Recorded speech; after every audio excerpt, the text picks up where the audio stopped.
Hello students, let's see this question. The question says for a polybasic acid, the dissociation constants have a different value for each step. Example this.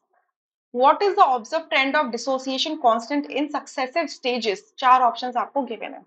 ठीक है, तो ये आपका एक try basic acid दे रखा है. Polybasic acid का मतलब क्या होता है कि एक ऐसा एसिड जो different more than one number of H plus ions release कर सकता है. ठीक है, अगर वो दो कर रहा है तो डाई बेसिक, तीन कर रहा है तो ट्राई बेसिक, चार कर रहा है तो टेट्रा बेसिक. ठीक है, सो आपका जो ये एग्जाम्पल दिया है इसमें H3A दिया है, तो ये कैसा हो गया? ट्राई बेसिक हो गया, क्योंकि यहाँ पे पहले इसने एक H पॉजिटिव रिलीज किया, तो इसके लिए इक्विलिब्रियम कांस्टेंट था Ka1. फिर H2A नेगेटिव ने एक और किया, तो इसके लिए इक्विलिब्रियम कांस्टेंट हो गया Ka2. फिर अगेन Ha2 नेगेटिव ने किया, एक और H पॉजिटिव आयन, तो क्या हो गया? Ka3. तो हमसे ये पूछा गया है कि इस एसिड का जो डिसोसिएशन हो रहा है तीन सक्सेसिव स्टेजेस में, तो इनका ट्रेंड क्या होगा?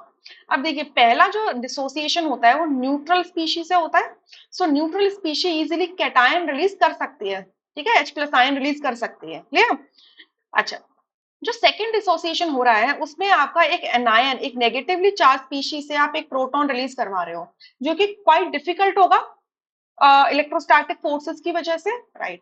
थर्ड स्टेप में क्या कर रहे हो? एक डाई एनायनिक स्पीशी है, उसमें दो नेगेटिव का चार्ज है, और उसके ऊपर से फिर आप एक पॉजिटिव चार्ज और रिलीज करवा रहे हो, तो इसमें से और ज्यादा इलेक्ट्रोस्टैटिक फोर्सेस और ज्यादा स्ट्रॉन्ग हो जाएंगी, तो और स्ट्रॉन्गली इसको होल्ड करके रखेंगे H पॉजिटिव आयन को, तो इजिली रिलीज नहीं करेंगी.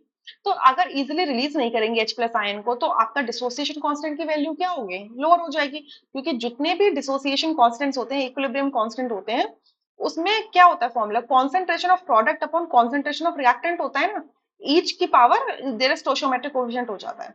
तो आपके H प्लस आयंस किस में आ रहे हैं? प्रोडक्ट साइड में आ रहे हैं. तो प्रोडक्ट की कॉन्सेंट्रेशन को, अगर प्रोडक्ट की कॉन्सेंट्रेशन अगर लोअर होगी, तो के की जो वैल्यू होगी वो भी लोअर होगी, क्योंकि दोनों डायरेक्टली प्रोपोर्शनल है.